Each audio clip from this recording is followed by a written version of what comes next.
আমাকে শাকিব খানের নায়িকা বললে আমি কেন রাগ করব? শাকিব খানের হাত ধরেই আমার পথ চলা শুরু। আমার পুরো সময় আমার কাছে ফার্স্ট প্রায়োরিটি হচ্ছে আমার সন্তান শেহজাদ খান বীর। 90s-এর এই সময়টা যদি আমি জন্মগ্রহণ করে আছে না, ওই সময়টাতে যদি আমি আজকের এই চিত্রনায়িকা থাকতে পারতাম। বৌদি আপনাকে কতক্ষণ সময় দেয় বাসায় দাদা? বড় দাদা আমি বলবো আমার ভীষণই শ্রদ্ধার গৌতম শাহাদাতা। কোটি মানুষের আস্থার ভালোবাসায় 11 বারের মতো দেশের 1 নম্বর রেফ্রিজারেটর ব্র্যান্ড ওয়ালটন। শাকিব খানের হাত ধরেই আমার পথ চলা শুরু, এটা আমি বরাবরই বলি। এবং ওনার সাথে আমার অনেক সাকসেসফুল প্রজেক্ট রয়েছে, অনেক কাজ রয়েছে, অনেক দারুণ গান রয়েছে। সো ইন্ডিভিজুয়ালি আমি একজন বুবলি, এটা দর্শক জানে অলরেডি, তারা তাদের ভালোবাসা দেয় সবসময়। আর তাছাড়াও শাকিব খানের নায়িকা বুবলি এই কথাটা বললে আমার মনে হয় এটা দর্শকরাই ভালোবেসে বলে। সো এটাই। সিনেমা আর ফটোশ্যুট বা বিভিন্ন ব্র্যান্ড ওপেনিং, বিজ্ঞাপনের শ্যুট, প্রত্যেকটা সেক্টরই তো আলাদা। তো সেখান থেকে আমাকে এটা আসলে যখন যেই কাজটা করছি সেখানে একটু ডিফারেন্টভাবেই প্রেজেন্টেশনটা রাখতে ট্রাই করি।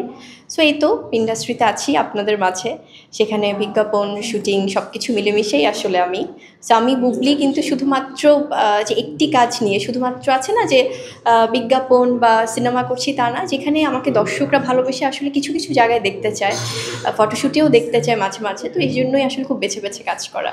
আমার পুরোটা সময় তো আমার সন্তানকে ঘিরে, কারণ আমার যখন কাজের ব্যস্ততা থাকে তখন তো কাজটা আসলে করতেই হয়, যেহেতু এটা আমার একটা জবের মতো। মনে হচ্ছে যে অফিসে আসছি, আবার অফিস থেকে তাড়াতাড়ি কাজ শেষ করে বাসায় চলে যাচ্ছি। তো তাছাড়া আমার পুরো সময় আমার কাছে ফার্স্ট প্রায়োরিটি হচ্ছে আমার সন্তান শেহজাদ খান বীর। ওর সব কিছু ঠিকঠাক রেখে ওর প্রপারলি ও ঠিক আছে কিনা, ওর সব কিছু নিডস ফুলফিল হচ্ছে কিনা, সেটার পরেই আমি কাজটাতে সময় দিই। আমি না আসলে পার্সোনালি আমি এটা বলবো যে আমি ফিল্ম ইন্ডাস্ট্রির বিষয়ে আমার কাছে মনে হয় কি 90s-এর এই সময়টা যদি আমি জন্মগ্রহণ করে আছে না, ওই সময়টাতে যদি আমি আজকের এই চিত্রনায়িকা থাকতে পারতাম। কারণ আমি খুব মিস করি। অবশ্যই আমাদের এটা আল্লাহ তাআলার উপর থেকে সব কিছু পরিকল্পনা করা, কিন্তু এখনও যখন মনে হয় যে আগের সেই স্পেশালি 90s-এর গানগুলো দেখি, সিনেমা দেখি, মনে হয় যে আই উইশ আমি তখন আসলে থাকতে পারতাম অ্যাজ আ ফিল্ম অ্যাক্ট্রেস। তো খুব মিস করি। বাট আপনি যেটি বলছেন যে ফিল্মের সেই সময়টার, বা অবশ্যই, কারণ ওনারাই তো আমাদের পথপ্রদর্শক, ওনারাই তো আমাদেরকে দারুণ সব সিনেমার গান, গল্প সব কিছু দিয়ে গেছে।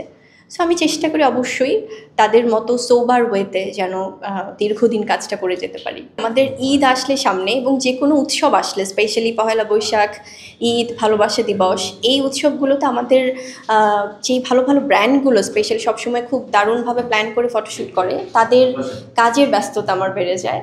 সো তারা অনেক সুন্দর করে প্ল্যানিং করে, যেটা আমারও খুব ভালো লাগে। সো সেই উপলক্ষেই সামনে যেহেতু ঈদ আছে, পয়লা বৈশাখ আছে, সব কিছু মিলেই ফটোশ্যুটটা আজকের স্পেশালি করা। আর আজকে আমাদের এই ফটোশ্যুটটি বরাবরের মতোই আয়োজন করেছে আমাদের সবার প্রিয়, আমার বড় দাদা আমি বলবো আমার ভীষণই শ্রদ্ধার গৌতম শাহাদাতা, যিনি এতটাই পরিশ্রমী। আমরা আসলে যারা কাজ করেছে ওনার সাথে তারা দেখতে পাই যে উনি কাজ ছাড়া কিছু উনি বোঝেন না। এই মানুষটা আসলে আমি বৌদিকেও যখন দেখেছি, দাদার ওয়াইফ, সারাক্ষণ মিষ্টি একটা হাসি বৌদির মুখে, এবং আমি মাঝে দুষ্টামি করেছি, বৌদি আপনাকে কতক্ষণ সময় দেয় বাসায় দাদা তো সারাক্ষণ শ্যুটের প্ল্যানিংয়ে থাকে, সারাক্ষণ বড় কাজ নিয়ে শ্যুট করছে, প্ল্যান করছে। সো এরকমই আসলে। সো এই মানুষটার সাথে কাজ করা আমার জন্য সৌভাগ্যর, আমার ভীষণ ভালো লাগে। দর্শকদের উদ্দেশ্যে একটি কথাই বলবো, যেটি সবসময় বলি, যে আপনাদের ভালোবাসা, আপনাদের এই স্নেহ মমতা, এটি নিয়েই পথ চলতে চাই। আপনাদের দোয়ায় আমাকে সবসময় রাখবেন। আপনাদের অনেককে আমি ব্যক্তিগতভাবে চিনি না, কারোর সাথে ওভাবে দেখাও হয়নি, হয়তো কখনো সবার সাথে যদি দেখা হতো ভীষণ ভালো লাগতো, কারণ আপনাদেরকে আমি সামনাসামনি কৃতজ্ঞতাটা জানাতে চাই। আপনারা যেভাবে সবসময় আপনাদের ভালোবাসায় আমাকে রেখেছেন, সেটি আমি সত্যি অনেক কৃতজ্ঞ। সো আপনাদের ভালোবাসা নিয়ে এভাবেই পথ চলতে চাই। সবাই ভালো থাকবেন, নিরাপদে থাকবেন।